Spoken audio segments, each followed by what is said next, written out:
Hello.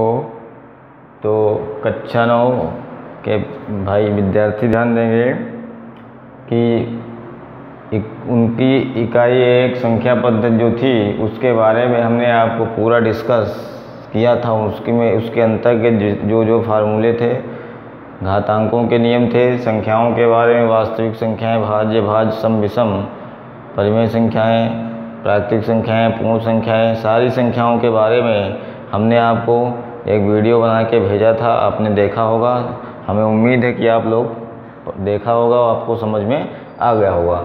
उसके बाद हम इकाई 1 संख्या पद्धति में अब स्टार्ट करते हैं एक्सरसाइज 1A, है ना। इसको एक्सरसाइज 1.1 ये आपकी एक पहली एक्सरसाइज है।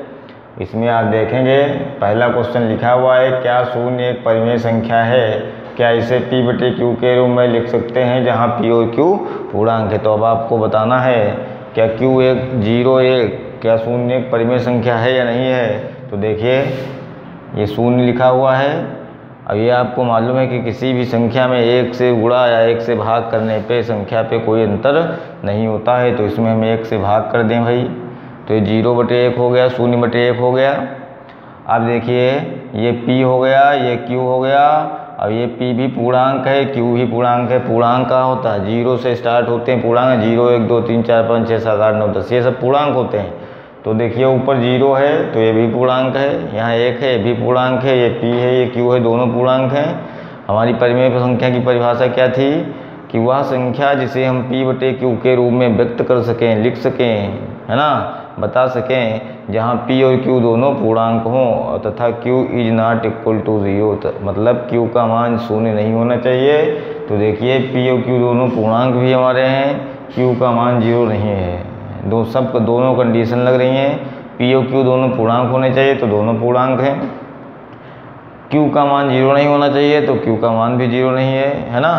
तो ये दोनों कंडीशन आपकी लागू हो रही। इसका मतलब हाँ, इसमें आंसर में क्या लिखेंगे?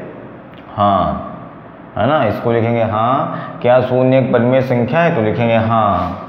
क्या इसे आप P/Q के रूप में व्यक्त कर सकते हैं?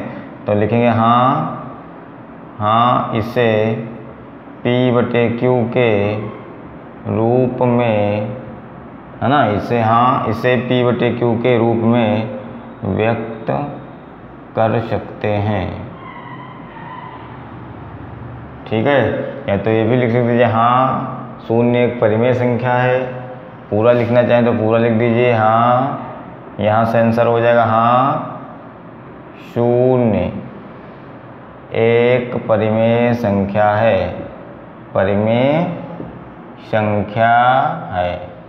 ठीक है। यहाँ से लिखना चाहें यहाँ से लिख दीजिए हाँ, शून्य एक परिमेय संख्या है। फिर लिखेंगे इसे P/Q के रूप में व्यक्त किया जा सकता है ना। जहाँ P और Q, अब चाहो तो यहाँ लिख दिए P/Q बराबर 0/1, ऐसे आप लिख भी सकते हैं। इसको दिखा दिया कि P/Q के रूप में हम इसको लिख सकते हैं। ठीक है ना। इसके बाद देखेंगे 3 और 4 के बीच की 6 परिमेय संख्याएं ज्ञात कीजिए। तो देखेंगे 3 और 4 के बीच में कोई पूर्णांक तो आता नहीं है ना। 3 और 4 के बीच में कोई पूर्णांक तो आता नहीं। 3 के बाद 4 आता है तुरंत, अगली संख्या है। तो इनके बीच में पूर्णांक नहीं आते हैं, तो इनके बीच में परिमेय संख्याएं होंगी, भिन्न आएंगी, है ना। तो देखेंगे आप लोग इस तरह के सवालों को हम कैसे करते हैं। 3,4 इनके बीच में हमको 6 परिमेय संख्या निकालनी है। तो इनको देखिए हमने अभी आपको बताया 1 से भाग या गुणा करने पे संख्या पे कोई अंतर नहीं पड़ता है। तो आप इसमें 1/1 लिख लीजिए, 4/1 लिख लीजिए, है ना। अब जितनी परिमेय संख्याएं बीच की आपको निकालनी हो उससे एक अधिक संख्या से इन संख्याओं के अंश और हर में गुणा कर दीजिए।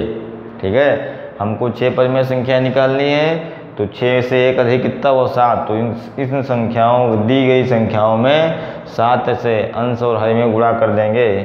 तो ये कितना हो जाएगा आपका? 3/1 गुणे 7/7, है ना। और दूसरा 4/1 गुणे 7/7, है ना। तो देखेंगे 7 यहाँ 21/7, 21/7, और ये हो जाएगा 7 चौक 28/7। अब देखिए 21/7 लिखा है, 28/7 लिखा है।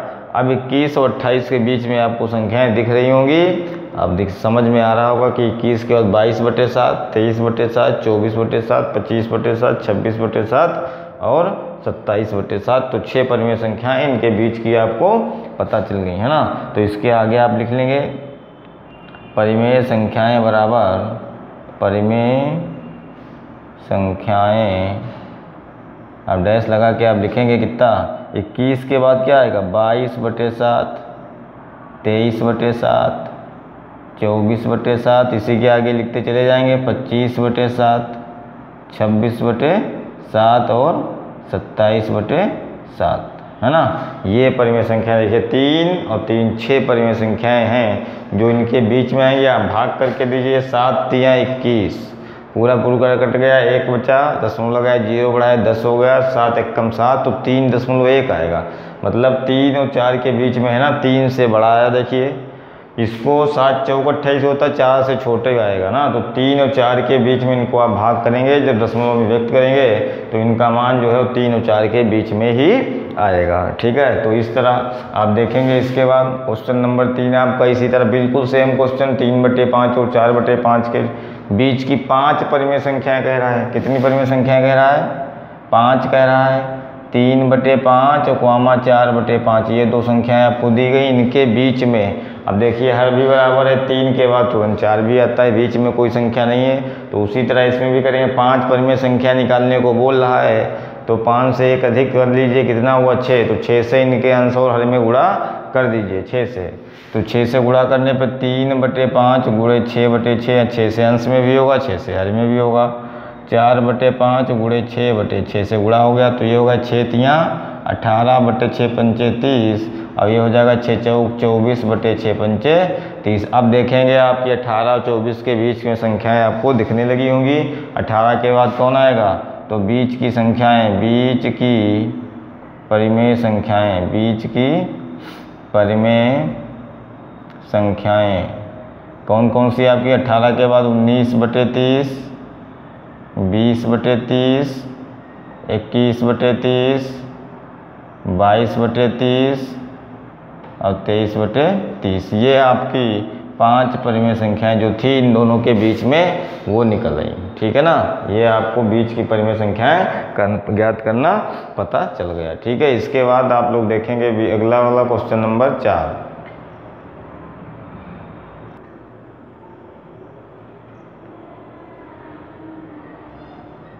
हाँ, तो इसके बाद देखेंगे आप लोग क्वेश्चन नंबर 4, नीचे दिए गए कथन सत्य हैं या असत्य, कारण के साथ अपने उत्तर दीजिए। आपको ये 3 कथन लिखे गए हैं, इस किताब में 3 कथन दिए हुए थे।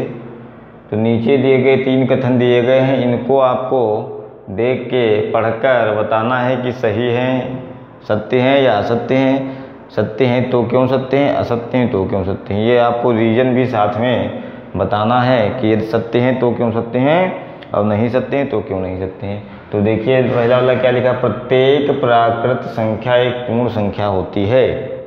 बताएंगे प्रत्येक प्राकृतिक संख्या एक पूर्ण संख्या। अब बताइए प्राकृतिक संख्या मतलब नेचुरल नंबर, और नेचुरल नंबर हमने आपको बताया 1 2 3 4, 1 से स्टार्ट होते हैं, डाट डाट डाट आगे, है ना। आपको परिभाषा पता है नेचुरल नंबर की, सब परिभाषा पहली वीडियो में आपने परिभाषाएं देखी है, नहीं देखी है तो फिर से देखिएगा।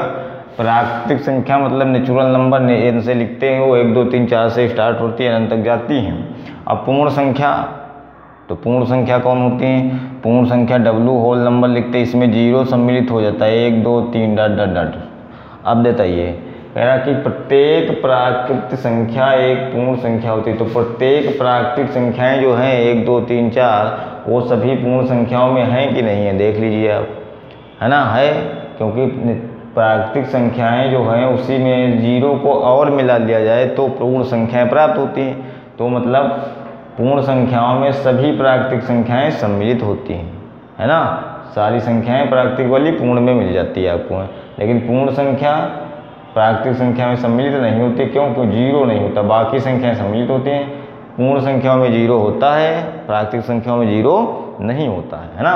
तो सभी प्राकृतिक संख्याएं पूर्ण संख्याएं होती हैं। तो इसमें इसका आंसर क्या हो जाएगा, हाँ आपने देखा, आपके सामने हमने लिखा है कि नेचुरल नंबर प्राकृतिक संख्या 1 2 3 4 होती हैं, पूर्ण संख्याएं 0 से स्टार्ट होती है 1 2 3 4, मतलब जितनी नेचुरल नंबर प्राकृतिक संख्याएं हैं वो सभी पूर्ण संख्याओं में आपको दिख रही हैं, मिल रही हैं। तो ये लिखेंगे हाँ। और रीजन कारण उत्तर दीजिए, उत्तर देना है कारण के साथ, तो कारण बताएंगे, रीजन लिखेंगे हाँ क्योंकि सभी प्राकृत संख्याएं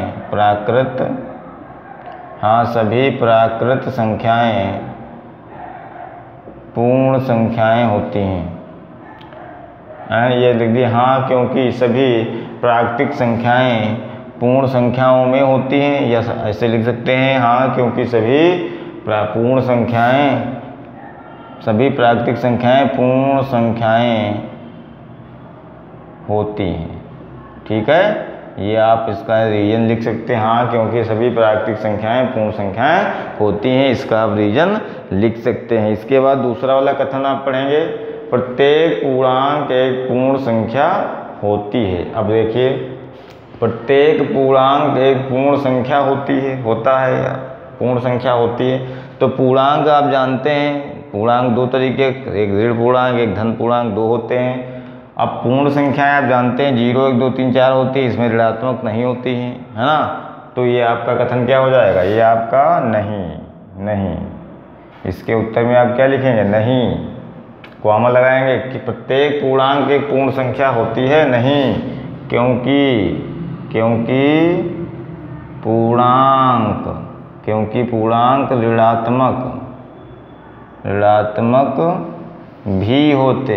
ऋणात्मक भी होते हैं, जबकि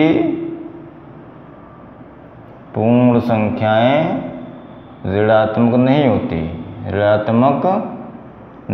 होती हैं। आप सुन रहे होंगे, हमें लिख लीजिएगा, ठीक है। नहीं, क्योंकि पूर्णांक ऋणात्मक भी होते हैं। पूर्णांक दो तरीके के होते हैं, ऋणात्मक पूर्णांक और धनात्मक पूर्णांक, है ना। तो पूर्णांक ऋणात्मक भी होते हैं, जबकि पूर्ण संख्याएं 0 1 2 3 4 होती हैं, ऋणात्मक नहीं होती हैं। अगला वाला देखेंगे 3 नंबर, प्रत्येक परिमेय संख्या एक पूर्ण संख्या होती है। प्रत्येक परिमेय संख्या एक पूर्ण संख्या होती है, तो इसमें भी आपको लिखना नहीं, क्योंकि परिमेय संख्याओं में, है ना, अन्य कई प्रकार की संख्याएं भी सम्मिलित हैं जो कि पूर्ण संख्याओं के रूप में प्रदर्शित नहीं किया सकता। ठीक है, तो इसमें आपको क्या लिखना है, प्रत्येक परिमेय संख्या एक पूर्ण संख्या होती है। परिमेय संख्या आप जानते हैं जिसे P/Q के रूप में व्यक्त किया जा सके, पूर्णांक भी हो।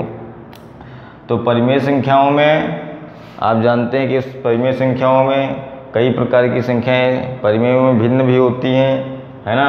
और ऋणात्मक परिमेय संख्याएं भी होती हैं, धनात्मक परिमेय संख्याएं भी होती हैं। तो ऐसी संख्याएं ऋणात्मक वाली इसमें आ जाएंगी, उसमें, और पूर्ण संख्या में ऋणात्मक वाली संख्याएं नहीं होती हैं। हाँ, उसमें सिर्फ 0 1 2 3 4, इसमें परिमेय संख्या 1/2 परिमेय संख्या है, तो 1/2 को भाग करें 0.5 आएगा, जिसमें 0.5 पूर्ण संख्या में नहीं होता। इसमें 0 1 2 3 4 पूर्णांक सिर्फ होते हैं, हाँ, सिर्फ धनात्मक पूर्णांक 0 1 2 3 4 5।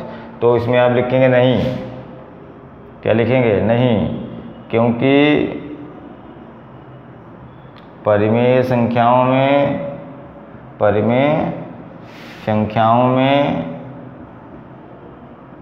अन्य कई प्रकार की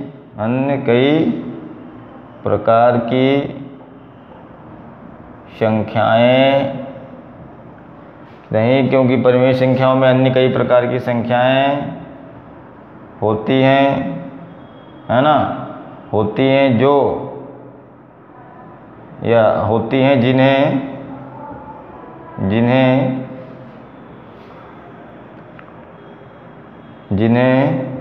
पूर्ण संख्याओं के जैसे व्यक्त नहीं किया